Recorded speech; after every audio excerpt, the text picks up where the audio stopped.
Hey Chance, I just realized that there were some videos uploaded to the channel that wasn't anything that I recorded.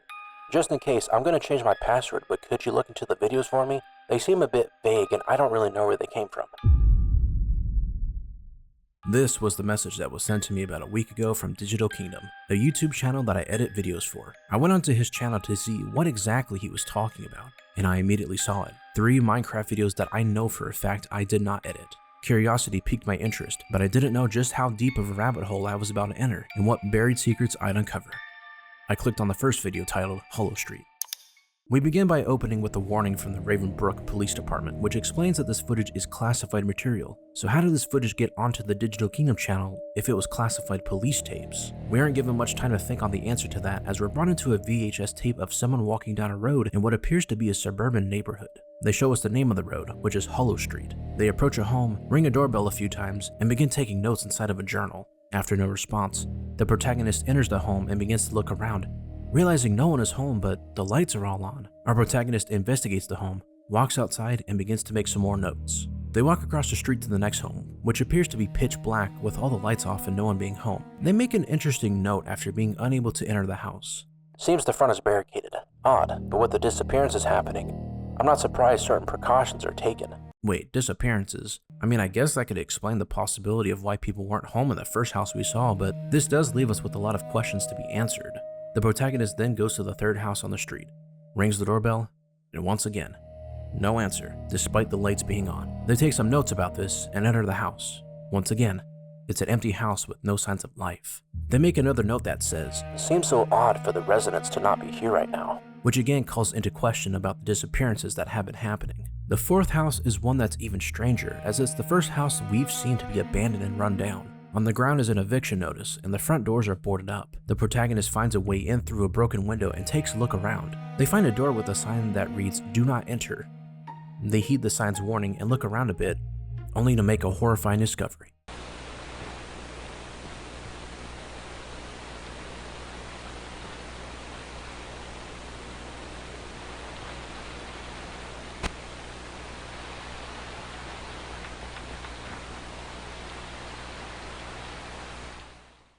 Oh my god, this is a f***ing body bag.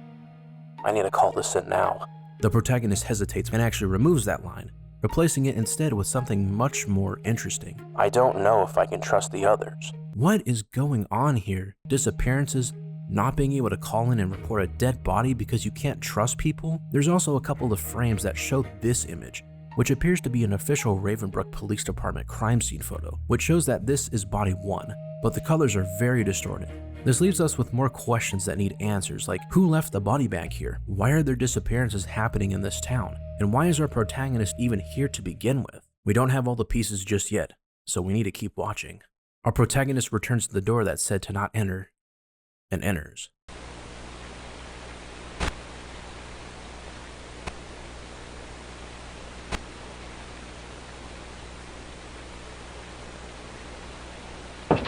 The protagonist is clearly shocked and disgusted by what was discovered behind the door, and the VHS tape even glitches a bit. We see another Ravenbrook PD crime scene photo with distorted colors, this time labeled as Body 2. The protagonist writes in their journal, Who the hell did this? This can't be a coincidence. Somebody must be setting these body bags up. But who? Again, we're left with more questions than answers, so we can only keep watching for now. The protagonist leaves the fourth house and writes up some interesting entries. My hunter's right. I had a feeling I needed to check tonight. Of course, the disappearances and now confirmed murders happen on Halloween. So it's Halloween night. Okay, this is important information for later. They come across the fifth house, which also appears to be abandoned and in poor shape. The protagonist rings the bell and investigates before stumbling onto this.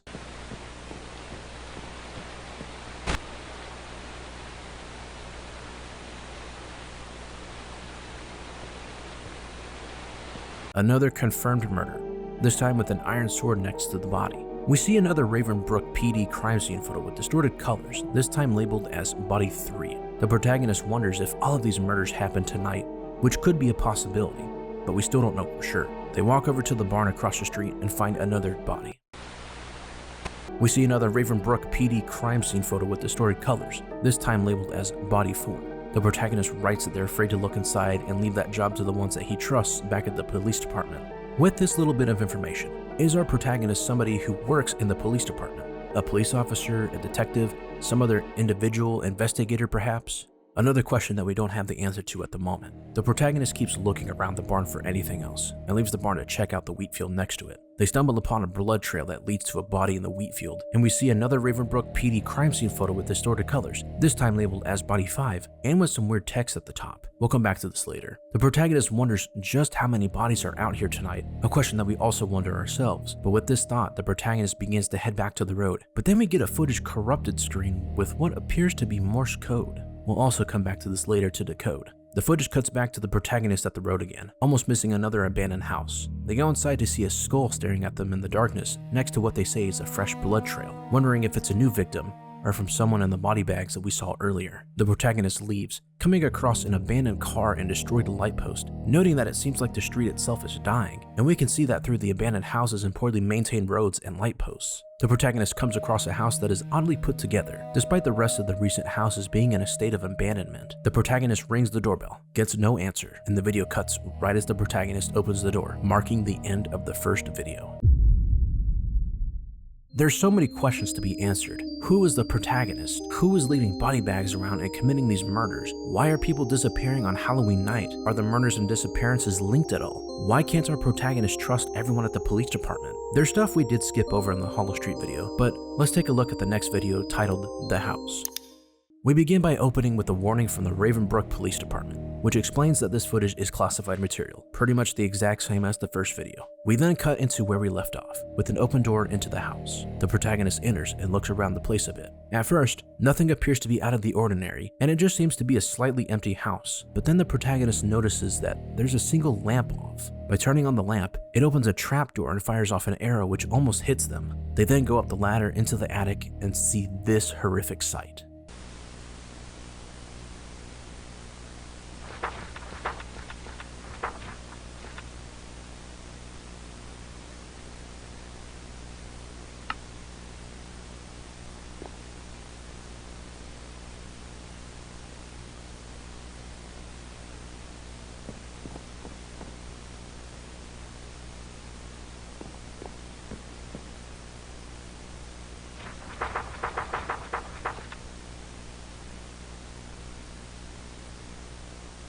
They then put in a very interesting journal entry. I think this is the house. Whoever owns this house must be the harvester. I'm gonna make that son of a pay. The harvester? From what we can put together so far, the harvester could be a serial killer, which could explain all the body bags we found in the first video, as well as this horrific scene here. Our protagonist could be looking into the harvester, trying to get to the bottom of an investigation involving them. Nothing right now is for certain, so we need to keep watching. The protagonist then opens a chest with a weapon called the knife, which could be the main murder weapon of the harvester based on what the protagonist writes when they find it. The protagonist then heads back downstairs and looks around, noticing some ladders that lead down underneath the house. There's a hidden passage behind the painting, and taking the ladders down, we notice a mine rail system. The protagonist grabs a minecart and heads into the dark tunnel, which ends video 2. With the new information in this video, there's a bit to unpack with some important information revealed to us. From what we've seen, the protagonist could be investigating a serial killer known as the Harvester. These killings could be a result of the most recent killing spree by the Harvester, which explains the murder weapon and body bags around most of the houses in video 1. The protagonist found the Harvester's house, but no sign of the killer themselves, and the investigation continues on with the hidden underground passageway. There's still so many unanswered questions that we have, but the last video titled The Site may reveal a bit more about what's going on. Similar to the 2 other videos, we begin by opening with a warning from the Ravenbrook Police Department which explains that this footage is classified material. We then cut to the end of the tracks, which appear to lead outside somewhere. The protagonist questions where they are, and it appears to be a forest at first glance. As the protagonist makes their way through the forest, they come to an opening where they notice a strange stone structure. When getting closer, they find this.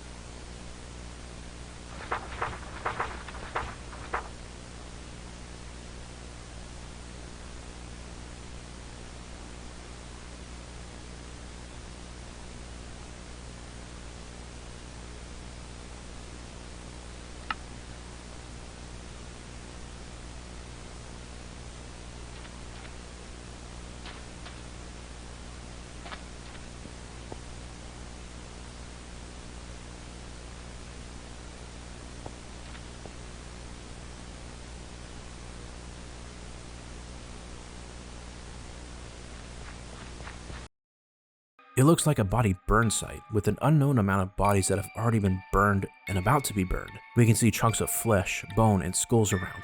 The protagonist is horrified at the finding, and suddenly the footage begins to get corrupted as the sounds of running footsteps can be heard before the footage cuts off, ending video 3. That's it. No more footage, just these 3 videos. From what we can piece together so far, our protagonist appears to be investigating the Harvester, a serial killer of sorts that appears to have just finished a murder spree. The protagonist discovers the killer's house, takes a railway system to what I believe is a body dumping and burning site. And something happens to our protagonist, but it's not too clear what exactly happened. Did someone get the drop on our protagonist? There has to be more to the story. We'll try to see what we can answer and uncover by going back and taking a look at the stuff we left for later in the first video. The first thing we'll look at is the crime scene photo with body number 5. We can see there's some strange text at the top, and by putting it through a cipher identifier, we can see that it's most likely a ROT 13 cipher, and if you don't know what that is, it's basically a Caesar cipher, but with a rotation of 13. So for example, A would become N, B would become O, and C would become P, and so on. Upon decoding the message, we get this. The Hollowed One requests the left leg this year. A bit cryptic, but what is the Hollowed One? Why does it need the left leg this year? Again, we're just left with more questions. Maybe the Morse code that we see when the footage corrupts can give more context. By decoding the Morse code, it reads, "We must fulfill its request." Fulfill what request? The Hollowed One's request for left legs? I guess it could make sense in that context, but again, we're just left with more questions than answers. Finally, the strange text at the very beginning of the journal. This is another example of a Caesar cipher, and if we rotate it by a shift of 3, we get a URL that leads us to a Ravenbrook Police Department website. We're prompted for a password to log in with, which we can find if we decode the next line under the encrypted URL. It's a Caesar cipher again, shifted by 3, and we get the password The Harvester. And by using that password, we now gain access to the website. The website itself is interesting. It contains 5 links, with 4 of them being locked and requiring a password, and the first link being unlocked and ready to read. By clicking on the first link, we're taken to case file 1, titled Hollow Street Disappearances. It reads, Date opened, November 1st, 1990. Lead investigator, Detective J. Holloway. Between October 30th and 31st, multiple missing persons were reported in the Hollow Street district. Reports indicate individuals vanished from their homes without signs of forced entry. Several witnesses provided vague and contradictory statements. Figures in the dark, scratching noises on the wall, and the power cutting out were noted, but none deemed reliable. No suspects identified, no leads established. Evidence collected. Recovered radio transmission, unclear audio, suspected interference, fragment of cloth, pending analysis. Surveillance footage submitted, but corrupted. Officer notes. At this time, there is insufficient cause for escalation.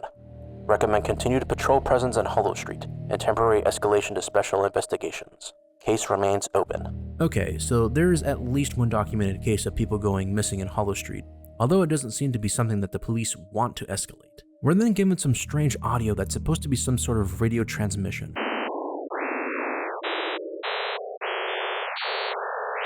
While the audio seems like nonsense, if you run it through a spectrogram, it actually gives you the word hollow.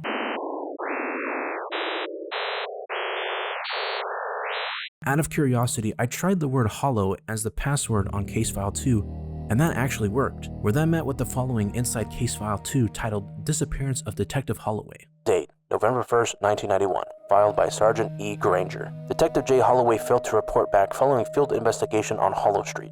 Last known transmission occurred at 23:47 hours. Holloway did not file his intended report through standard channels. Internal review indicates portions of his work were maintained privately, outside of official case logs. Evidence addendum. Unregistered case folder discovered in Holloway's desk drawer after disappearance. Marked only with a single notation on the cover. Off record /CC-47. Contents inside were missing, leaving only the cover sheet. Folder secured in evidence storage under seal. Officer commentary. Circumstances surrounding Holloway's disappearance remain unresolved. The presence of unauthorized documentation suggests he may have been pursuing leads outside the sanctioned investigation. Escalation to higher review recommended. In light of recent public speculation, we have advised local newspaper outlets to refrain from publishing material related to the Hollow Street disappearances. The Ravenbrook Tribune attempted to circulate a story on November 1st, 1991, which was subsequently denied for publication by city order. Below is the recovered draft, obtained from internal archives. We get to see a newspaper that was actually denied release by the Ravenbrook Police Department. We can read some of it, such as the title, Hollow Street on Edge. More residents reported missing. Police investigating. It looks like Detective Holloway was giving comments on this, so this must have been made before his disappearance. Also notice that there's a 1-year gap between case files 1 and 2, with Detective Holloway going missing yesterday based on the information given, which is October 31st or Halloween. If you remember in video 1, our protagonist did make mention that there were killings tonight on Halloween. Could our protagonist be Detective Holloway? It would make sense based on the day and time that the recordings took place being at night on October 31st, and if our protagonist didn't trust the Ravenbrook PD, it would make sense to carry out a private investigation that's off the record, which we see that Detective Holloway does appear to do this based on his off-record files. We also don't truly know what happened to our protagonist in the third video, so with all of this information, it's highly likely it's Detective Holloway that's our protagonist in the video that went missing on October 31st, 1991. I tried seeing if anything would stick out to me as potential passwords for the next case file, but I didn't see anything obvious.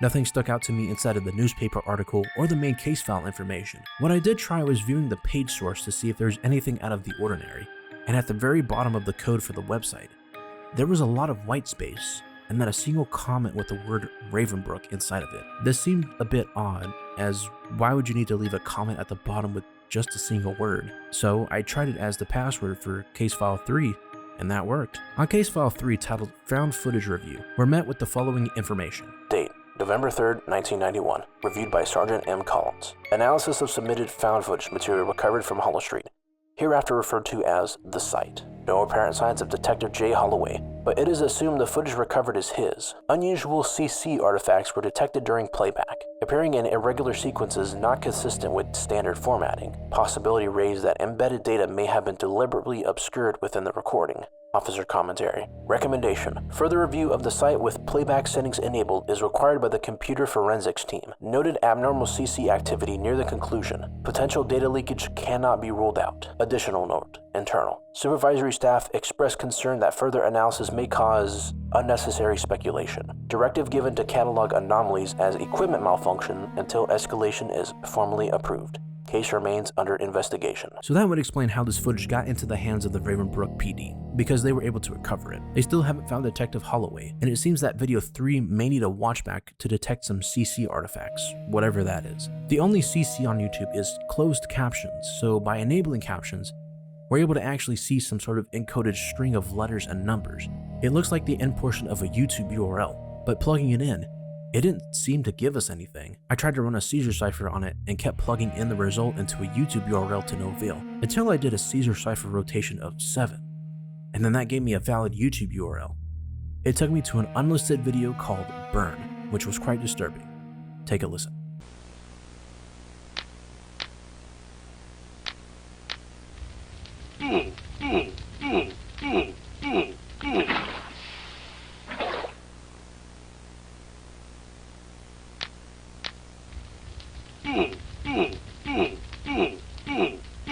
It sounds like someone setting fire to someone who is still alive, dumping water on them, only to set them on fire again. It's a sick, twisted way to torture someone, but who is it? Could our victim be Detective Holloway?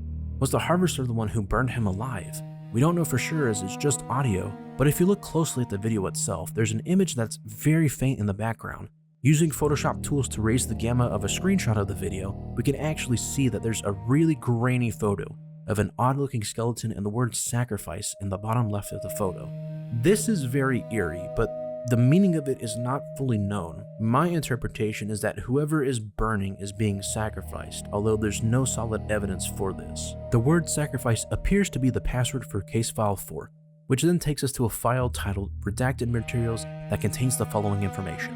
Date compiled November 7th, 1991. Filed by unknown unsigned. Large sections of Detective Holloway's private notes were redacted before official inclusion in the database. Certain passages reference unauthorized surveillance, hidden correspondences, and off-record interviews. It is unclear who authorized the alterations. Chain of custody records are missing. Evidence addendum. Recovered fragment encoded. Analysis required. This is more confirmation that Detective Holloway was conducting off-the-books investigations of his own, but if this is in relation to the disappearances and possibly the harvester, wouldn't he want to get more help on the case? We could point back to where a protagonist in the video mentions that they can't trust most people in the Ravenbrook Police Department, so is there something else going on behind the scenes? We're also given a recovered encoded fragment. which appears to be base 64. And if you're unfamiliar with what that is, it's an encoding scheme that converts binary data into text-based format using a set of 64 printable ASCII characters, hence base 64. By running this through a base 64 decoder, we get the password, the truth.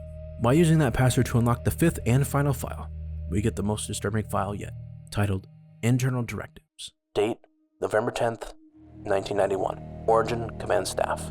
Effective immediately. Any discussion of Holloway or Hollow Street is to be terminated. Records are to be filed under restricted status. All personnel must comply or face disciplinary action. Evidence addendum. A note was discovered in the shred bin. Unsure what it is, but appears encoded. Sending to the lab for the cipher team to solve. Notes, Morse code. Why would the police department try to silence everything in relation to Detective Holloway or Hollow Street? Wouldn't they want to find one of their own detectives if they went missing? It doesn't feel right, like something bigger is happening behind the scenes that requires the police department to essentially cover up what happened and prevent anybody from talking about it. We also see two interesting items: an encoded note that was found in the shred bin and a note that was left in Morse code. Deciphering the Morse code, we get the following extremely disturbing message. Praise be the Hollowed One. We must keep the Hollowed One's hunger at bay.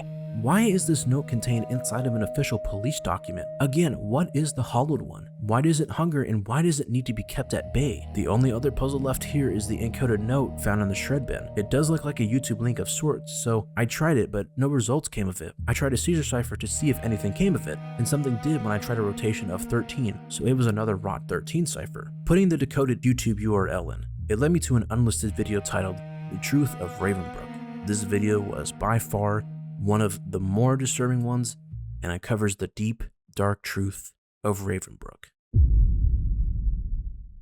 The video begins with the usual warning from the Ravenbrook Police Department, which explains that this footage is classified material. However, the date is now 1978 instead of what is assumed to be 1991 in the other videos. We're then introduced to Police Commissioner Edward Morgan, who was the head of the Ravenbrook Police Department at that time. I'll let Edward explain everything. This is Police Commissioner Edward Morgan of the Ravenbrook Police Department. This recording is being made under my direct authority. If you're watching this, you're either one of my most trusted officers, or you aren't meant to see it at all. If it's the latter, understand, you won't be alive for long after this ends. What I'm about to reveal has been buried under decades of silence, misdirection, and blood. It's why the newspapers lose certain articles before print.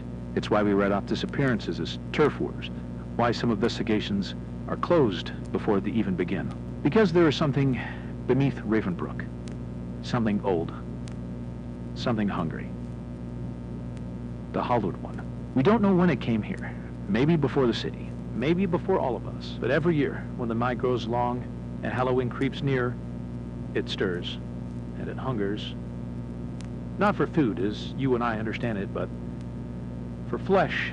It chooses organs, limbs, eyes. It selects what it wants. The rest must be burned, or else its hunger only grows stronger. When its demands aren't met, it doesn't take a few lives. It takes all of them. The old records don't lie. Whole neighborhoods gone in a night. Men, women, children reduced to blood and bone. Silence hanging where the scream should be. There is a lot being revealed here, so let's break it down. Edward reveals what the Hollowed One is. He explains that the Hollowed One is a skeleton-like entity that resides underneath Ravenbrook and awakens every Halloween. It makes requests for flesh of a certain type, and there needs to be enough of it to ensure that the Hollowed One goes back to sleep until next Halloween. It could be eyes, a left leg, a right arm, an organ, or any sort of flesh in the human body. The leftover parts need to be burned to prevent temptations of the Hollowed One coming to the surface.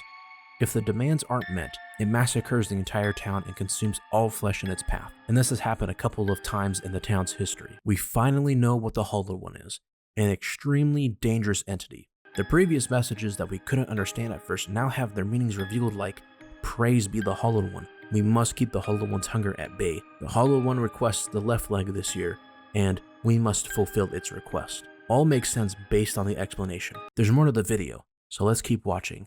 15 years ago, I swore it wouldn't happen again. Not on my watch. So I made a deal. A filthy, necessary deal.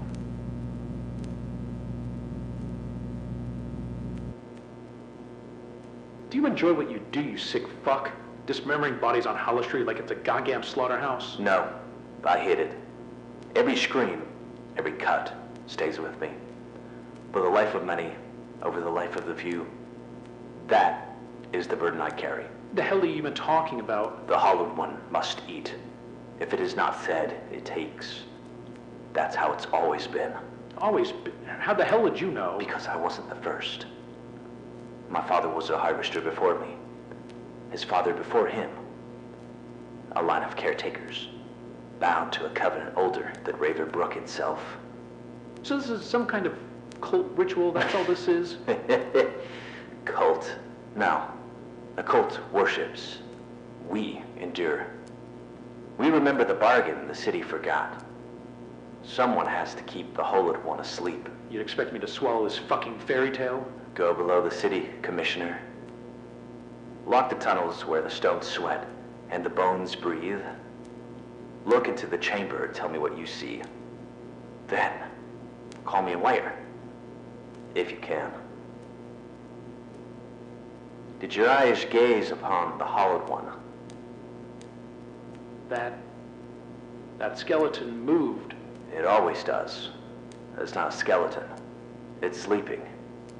We keep it dreaming. We keep you safe. If the bargain breaks, the city burns. Remember that. Even if you burn me, remember that. If this footage ever sees daylight, know this. The Harvester is not our enemy. He's our compromise, our sin. Without him, without the sacrifices, the Hollowed One will rise again. And when it does, there won't be a Ravenbrook left to save.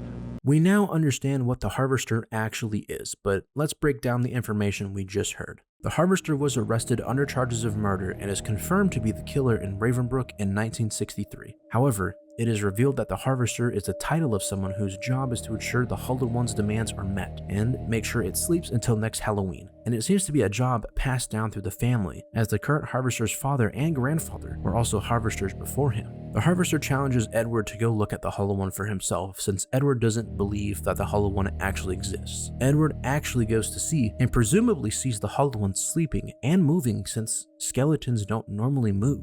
With this, Edward believes he's telling the truth, and Edward makes a deal to turn a blind eye to the actions of the Harvester each Halloween in order to prevent the widespread massacre of Ravenbrook. It's not revealed how far back this deal actually goes, as it does appear that previous bargains were made before Edward. But it does seem to be a deal that was made a long time ago, and it's a renewal of the deal in 1963.